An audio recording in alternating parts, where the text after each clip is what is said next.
Hello and welcome to Glasgow Rangers Nation with me, your host Owen James, the channel that brings you your team every single day.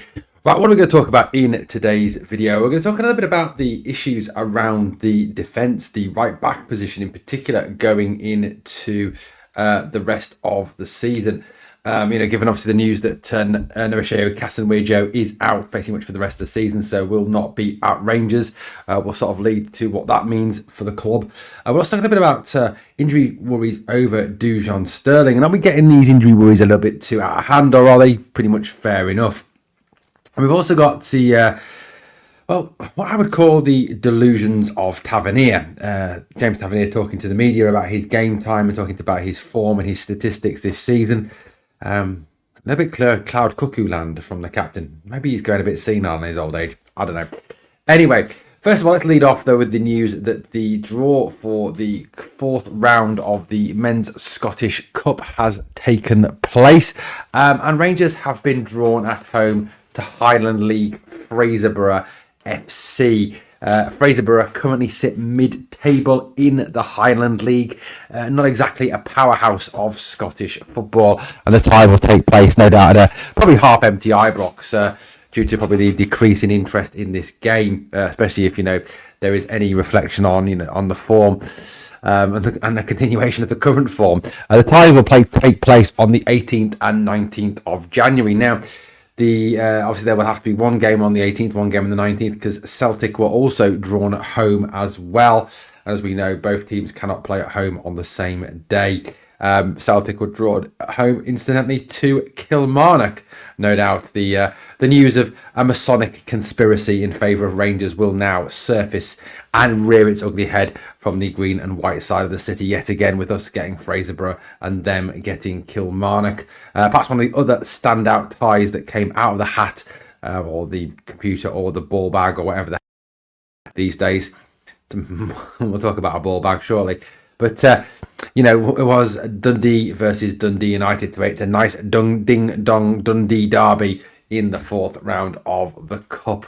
I think Aberdeen got some like Cove Rangers or something. But anyway, Rangers will play Fraserburgh. You've got to help but feel, though, with that tie, that is a great opportunity to give some of the youngsters a run out, to blood some of the younger players against Fraserburgh. You would certainly hope that in that game you would see the likes of Robbie Fraser, Paul and maybe Archie Stevens, Finlay Curtis, Zach Lovelace if he's fit, for example, Cole McKinnon, and some of those boys. Let's face it, you really, realistically, against a team that sit mid-table in the Highland League, don't need to go out with a full strength 11. We certainly don't need to be rolling out the likes of Tierney, Bairami, Raskin, Barron, Danilo, Hadji, Suter, Butland for that game. So certainly would hope that Liam Kelly might well get a game in that game. Because like I said, you really, for Fraserburgh, it's not being arrogant, it's not being dismissive of Fraserburgh. You really don't need to be reeling out the top level team to take on a team like Fraserburgh. So I certainly hope that Clermont will use that as an opportunity to give first team minutes to the likes of Finlay Curtis, the likes of Bailey Rice, the likes of Cole McKinnon from the start of the game. And then obviously supplement them with some experienced players in and around them to help get them through. Now, look, let's talk about right backs. Now, position quite close to my heart. I actually played right back for a bit as a kid. Wasn't great, wasn't brilliant, wasn't terrible. Did all right. Anyway, first of all, obviously, there's the news that Noriseo Casanwejo is out for 4 to 6 months. Now, it was revealed by Philippe Clermont after the game on Sunday that Big Cass had returned to Feyenoord to do his rehab. So obviously he's left Rangers now. He's left Glasgow, pretty much meaning that his loan is well and truly over. So look, Cass had made a really good start to his time at Rangers. He looked a good player. He looked a quality player. He looked a player that, that could not only play right back, play centre back. He had the pace to cover. He had a good sense of positioning. He could track back. He tackled well. He anticipated the move. He brought the ball out from the back well. He used the ball well. He was an all-round player, and I think it definitely seemed along with Dujon Sterling to be a better option at right back going forward than James Tavernier. Due to his increased pace, his increased ability to tackle, and his increased defensive work. That picture there is taken from his Instagram. So look, he's had the operation. He's on his road to recovery, but it seems that road to recovery will be done with Feyenoord, and we may obviously never him in a Rangers shirt ever again. But it is what it is when it comes to injury. So his big cast gone, it seems that obviously then it falls on Dujon Sterling and James Tavernier as our only real right backs. Now I know that arguably, Leon King can play there, although Clement does not seem to fancy Leon King in the slightest. Leon Balogun has also been known to fill in at right back when required, but they're sort of, I think, real backup options. On Sunday, unfortunately, James Tavernier did start. I mean, he played okay. He wasn't brilliant. He wasn't terrible. I suppose the top moment from the game was him running in and forcing that own goal from Grant Holt. But I think, the real winner there was the ball in from Hadji. That's what really created that own goal. It was that killer ball in by Yanis. But look, James Tavernier, obviously, we'll touch on what he's had to say today, touch on how he feels about being rotated, touch on, why he needs to be rotated and why he possibly doesn't need to play. Now, we've got, I think, some real concerns over this man here. Look, I mean, Dujon Sterling, I think Big Duj is a top player. I like Dujon Sterling. He's one of my favourite players. He gives his all. He fights hard. He runs hard. He tackles well. He distributes the ball well. He brings it out. Again, he does everything at right back that James Tavernier can't do. He does the whole shebang. He covers, he tracks back, he tackles. He's got the speed to cover. He doesn't force the defence to be pulled out of position. He's a top young player. But not only that, Dujon he's big, he's strong. He's the archetypal modern fullback. Big, tall, strong, quick. Takes no nonsense, gets stuck in, flies forward, flies back, does the whole shebang and the whole job. So, Dujon is a top player. Now, the one worry about Dujon Sterling is his injuries. He's missed an awful lot of time. Or it seems like he's missed an awful lot of time. He misses the odd game here, the odd game there. The odd injury here, the odd conditioning injury there. It is a concern that a player of his age, is at that. Yeah, it seems a young player like Dujon, is picking up all these injuries. You've got to kind of question a couple of things. One, is there an issue there with his muscles, issue there with his muscle development, issue there with his strength and conditioning, or is the issue solely from the club? Why are we getting so many injuries for Dujon? And it does seem to me that it's not really ever serious injuries that he gets. It's little niggle injuries here, it's little muscle injuries here, little tendon tweaks there, little nerve tweaks there, little back problems there. It's all just little stuff, and you can kind of put that down a little bit to strength and conditioning and a bit down to sort of the physical work that he must be doing. So what is going on with Dujon and what is going on with all these injuries? And it certainly is holding his development back. If you look at him playing in Nice on Thursday night, he was one of the standout players. He was, he was very, very good. When he played in the game, the 52 minutes in Olympiacos, again, very, very good. Against Dundee United, again, very, very good. Sterling, I think, unless you are one of those, absolute blue-tinted TAV fanboy, laminated photograph by the bed TAV fanboys, you have to admit that Dujon Sterling is the better right back. He is the better player. At this moment in time, look, put the statistics to one side.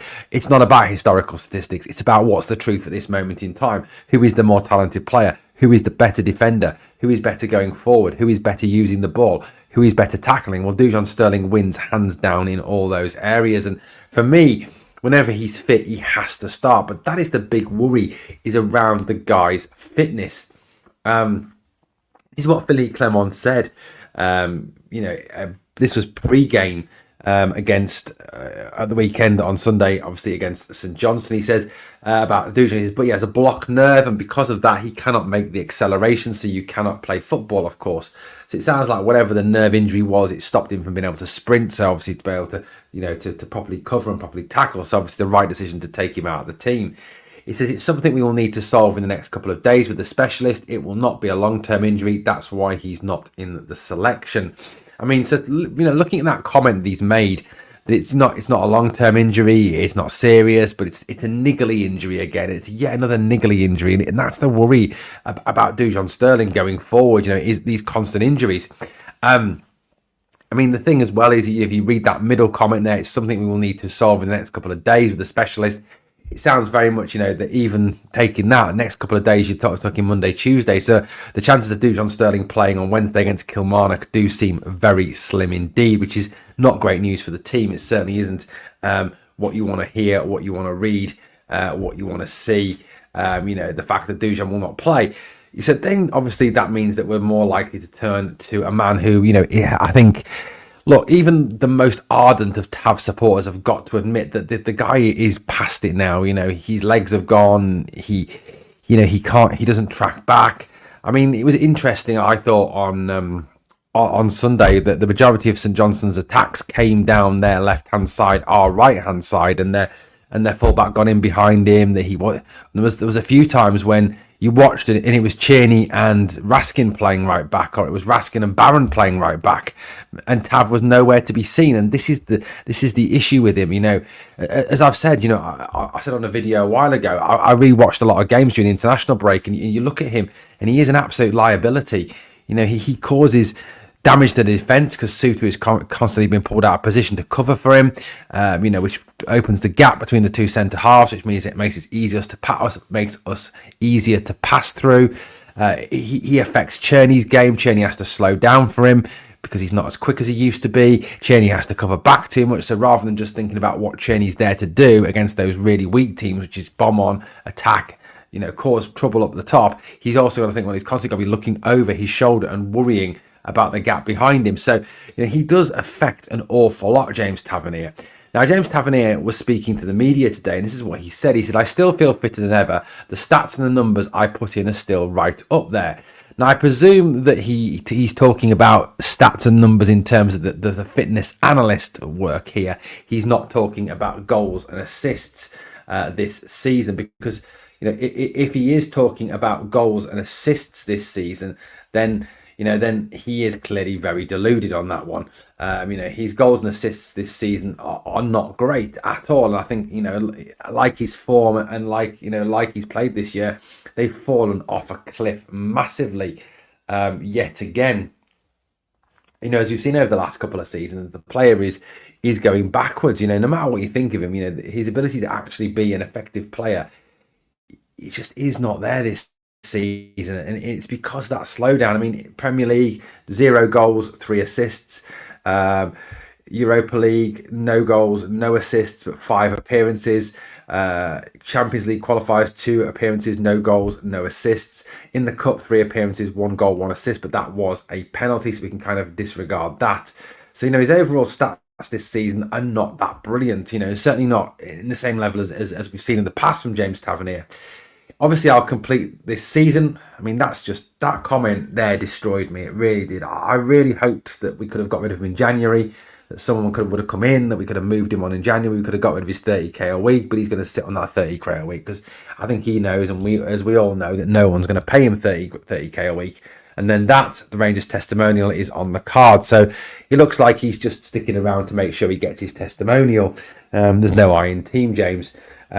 But there we go. I mean, personally speaking, I will not cover the testimonial at all on this channel. I will not stream it or watch it or do anything with it.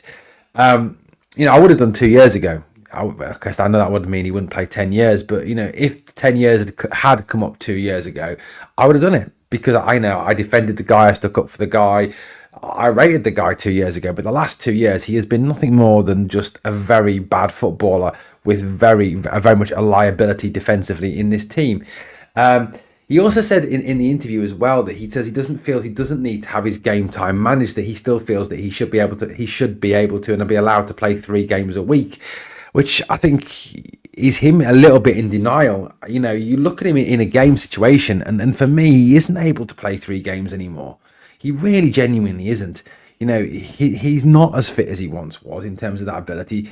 And I think, he's got to realise that Father Time catches up with us all. And the moment you go post 32, 33, whatever, in professional football, and the fact that professional football gets quicker, the physicality of the Scottish game as well, it's a big ask. And what I would ask James Tavernier to do is to stop thinking so selfishly about himself and think about the team, that yes, you may have a role to play in terms of being a squad player this season, rightly or wrongly, whatever your feelings are in that situation. But you cannot play 3 games a week because your body is just not up to it anymore. You've shown that in games that you're constantly jogging back, that you're constantly not covering. And I'll be honest with you, the thoughts of him playing in the cup final absolutely terrify the living daylights out of me, because Dyson Maida will be sitting there going, here we go again. Easy day for me. So look, I mean, it is a real concern for me, and I think there's a real concern over that right back position. And with the news, obviously, that Cass is out for 4 to 6 months, we need to sign a new defender, whether that be a centre back or a right back, or a right back who can play centre back, or a centre back who can play right back in January. I think it has kind of snuck up on us a little bit. I mean, it certainly seems that Clinton Nsiala isn't a player for this season, although he's more left-footed, so he's more a left-side defender. Seems that Leon King is certainly not in the races here. Balogun is very much a rotation piece in the centre back position, and there's I think certainly a feeling that we don't seem to want to play any of the young players there. So, Adam Devine, for example. So, it does seem that, I think for me, that we do need to go out and get someone in January. We do really need to find someone to cover the cast-shaped hole we've got now, whether that is, like I said, a right back because of the worries over Sterling's fitness, or whether that is another centre back. I don't know. It may even be we go for that hybrid player, like a Sterling, like a Cass, who can play in those both positions. But it certainly does seem to be something that is creeping up on us. I mean, look, the biggest need is still a striker. We need a striker desperately in January. We certainly do. And I think any talk that Rangers have got enough with the strikers they've got is just absolute pish. We do need a striker in January. That is an absolute given. But it seems that this centre back, right back, whatever kind of position is kind of sneaking up on us a little bit, with the way things are looking. So, look, for me, we do need to go out and get someone to obviously replace Big Cass. Like I said, whatever we think of James Tavernier, he's here for the rest of the season. We're stuck with him. He's going to play a part. We've got to kind of make the best of it. We've got to kind of make whatever we can of it, because at the end of the day, the guy's still a Rangers player, whether we like it or not, but we've got to kind of get behind that and just get on with it. And yes, we can slate his performances. Of course we can, as we do any footballer. And look, to all those people who say, oh, you hate Tav, you only slag him off. No, I'll slag any player off that doesn't play well, but I'll slag him off in terms of his ability and in terms of his talent and in terms of the way he played. There's nothing wrong for me with sitting here and criticising players for the way they perform. If they don't perform to the acceptable standard to be a Rangers player, so put in the maximum effort, don't make stupid mistakes, don't give the ball away on a regular basis, don't miss tackles, don't commit stupid fouls, then you're not going to if you don't do don't do any of those things, then fine, you're entitled to your praise. But if you do all those things, which Tavernier does on a regular basis at the moment, then you are going to get criticised, and that's just the way things is. That's football life. And I think any fan that doesn't criticise players for playing badly is a fan who accepts mediocrity and accepts losing and accepts being second best. You've got to get over that. You've got to want the best for this team. And I think, to quote Mike Tomlin, the standard is the standard, and the standard at this club is very, very high. The standard at this club is, the days of Walter Smith, the days of Dick Advocat, the days of Graham Souness, of Alex McLeish. That is the standard that this club aspires to. And any player that walks through the doors into that marbled hallway and staircase, anyone who walks up that staircase to sign for Rangers has to live by those standards and has to live by that creed. The standard is the standard, and this club is expected to win every single game. If you don't believe that, then you're probably not fit to be a Rangers player. So that's where we're up to, guys, with the whole situation. Thank you for watching Glasgow Rangers Nation this morning, this afternoon, or this evening. Please obviously smash the like, smash the sub, comment, share, do all that great stuff. Thank you for watching. We are the people.